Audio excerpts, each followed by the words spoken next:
Growing Up by Sarah Byrne. They both understand that the things they say to the cat are meant for each other. Darling, sweetheart, love you. Things they'd never dream of saying to each other for real. Thinking back, Cara can't quite remember how they came to have the cat.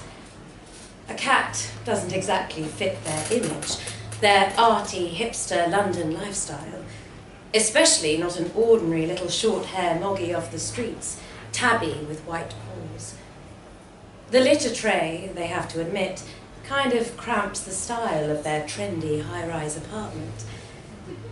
But the cat had followed them home one evening last November after a late-night gig, and somehow they'd ended up keeping her. They were amused by the thought, maybe, the incongruity of it. Like, so random. Yes, that was probably it. Because everything's like that with them, wrapped in 9 layers of irony and whimsy. They'd even called the cat, Cat, because, hey, it's a cat, right? But when you see your 35th birthday on the horizon, approaching with alarming speed, that whole too cool for school thing can start to get a bit old. Cara buries her nose in the cat's soft fur, breathing in its comforting, familiar smell.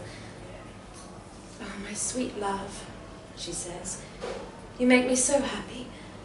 I'm so glad you're mine." She imagines saying that to Tim, imagines him saying anything tender to her, though hadn't he tried once, that time in Ibiza, with a rom-com sunset over the beach and too much wine, he'd actually come out with the L word, and she'd laughed. Maybe that was where it all started to go wrong. He certainly hadn't tried again. "You get to a point," Cara explains to the cat with a sigh, "where it's just too late to change."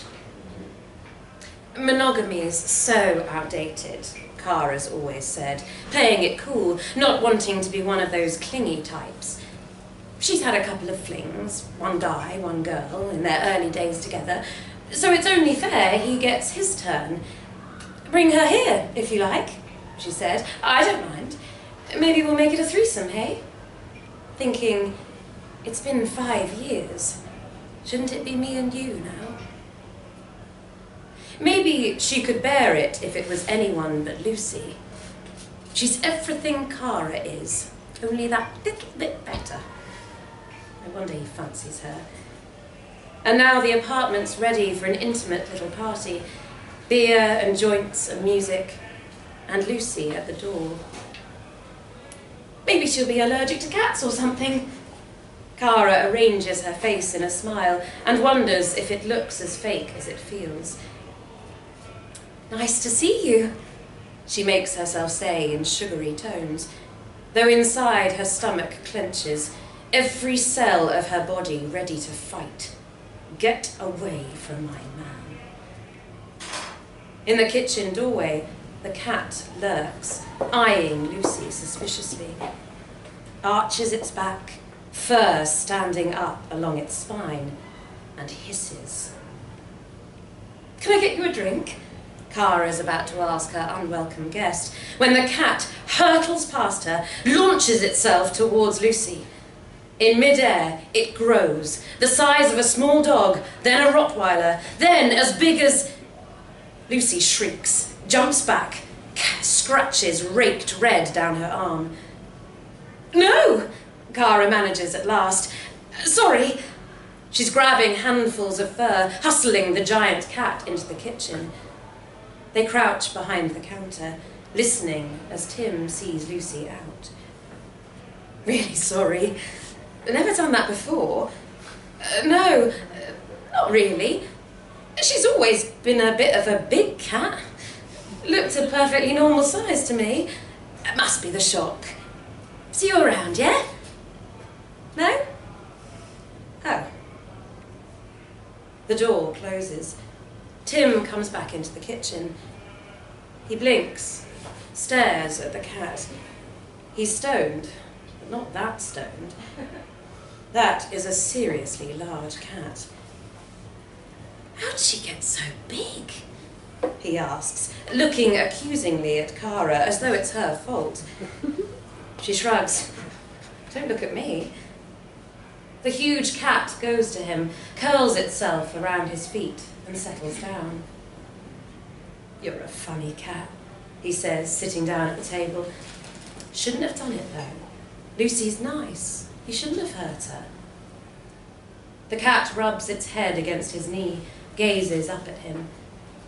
He rubs the soft fur between the cat's ears the way she likes, and she cuddles close, purrs contentedly. "All right, my darling," he says. "Never mind, my love. She won't be coming back."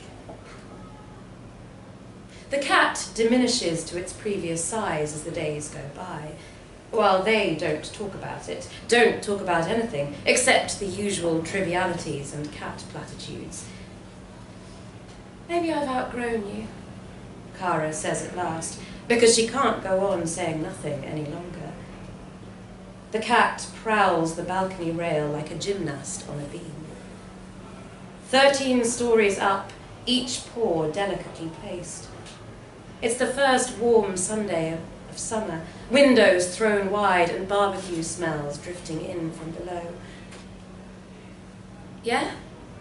Tim says, studying the sky, squinting at a plane up there, heading in towards Heathrow. Cara doesn't need to squint to see the look he thinks he's hiding so well, but he won't say it, won't show it, and she won't beg him. Then the cat just leans away from the balcony towards the sky and tumbles. A flurry of tabby fur and she's gone. They're frozen in time for a moment. Cara feels like her heart stops. She can't get a sound out. Looks at Tim and sees all his pretenses dissolved. Then time starts again. They both rush to the rail, leaning out to look over the edge. The cat is drifting gently towards the ground, paws splayed. They look at each other. "I read somewhere," Cara says, her voice coming out a bit shaky, "if it's above the 11th floor, they can, parachute or something." "That's totally an urban myth," Tim says. "Isn't it?" The lift's broken again. They rush down the stairs. Outside, the cat is sunning itself calmly on the courtyard stones. It sits up and looks at them unblinking as they approach. Cara cradles the cat in her arms, holding it tenderly against her body. She can feel the little heartbeat. Tim kneels down too, puts an arm around her, around them both. "Oh, my precious cat," he says, "if anything ever happened to you." He leans his head on Cara's shoulder. "Don't ever leave me." "She won't," Cara says. They keep the windows closed. No more high-wire hunting allowed. The cat sits on the windowsill, staring wistfully out. "I don't think she likes being an indoor cat," Tim says. "Maybe we should move. Get a house with a garden and whatever, so she can go out." "What, like suburbia?" Cara asks, the mocking tone a delicate balancing act. Don't quite let my guard down yet, but let's not stop talking about this. She's careful not to look up from her iPad. "Yeah, I know, but think about it. It might be nice to have a proper home, a bit more room in case..." There's a pause while the word family hangs unspoken in the air. "In case the cat gets big again," he says instead. Cara suppresses a smile. She's not going to be the first to say it. Flicks her fingers idly over the screen. "Will you put that thing down?" the cat says. The tablet slips out of Cara's hand, hits the floor with a thud. They both turn to stare at the cat. The cat just stretches, extends a foreleg for examination before giving it a perfunctory lick. The usual cat stuff. There's a brief silence. "What are you, anyway?" Tim asks. "You're not an ordinary cat. How come you can talk? How'd you get so big that time?" "Oh, questions," the cat says. "This isn't about me. Though, speaking for myself, I'm looking forward to this suburban idyll business. Those flowery gardens are crawling with rats, and those juicy little songbirds.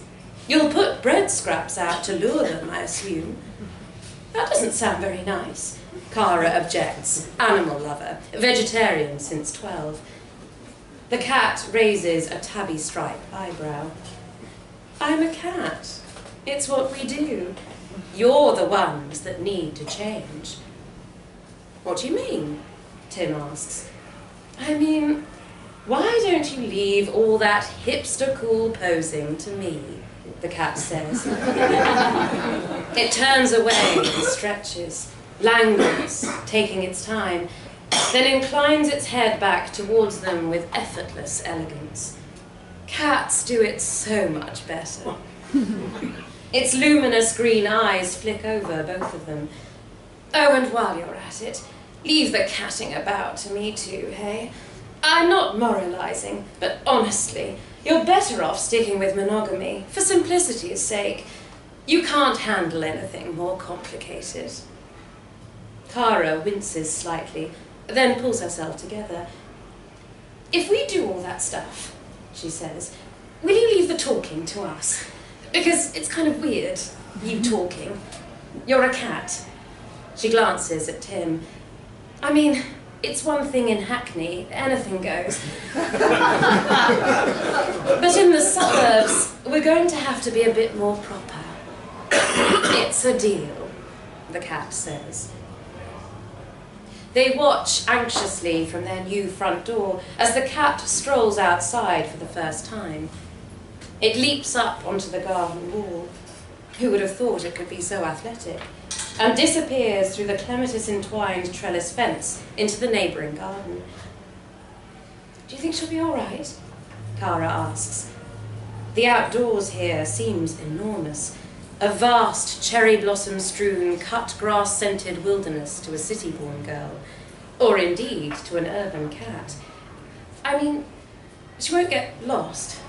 She'll come back, won't she?" "I think so," Tim says. "Hope so." He pauses. "I love that cat."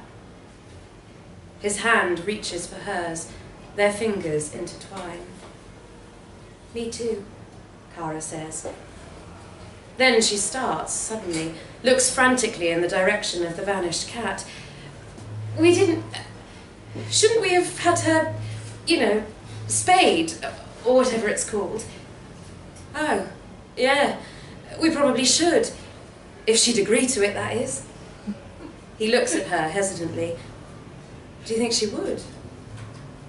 "Don't know," Cara says. She starts to hide her smile, then decides not to bother. Actually, maybe she'd quite like kittens. Maybe she'd want to consider the possibility at least. What do you think?" "I guess kittens would be kind of cute," Tim says. "I could get used to the idea. I mean, we've got plenty of space now." We have." Cara gives another glance in the direction the cat went. "I guess she'll be exploring a while. We've got the place to ourselves." "It's me and you," Tim says. "Always. You know that, right?" "I know," Cara says. And together, they go into the house.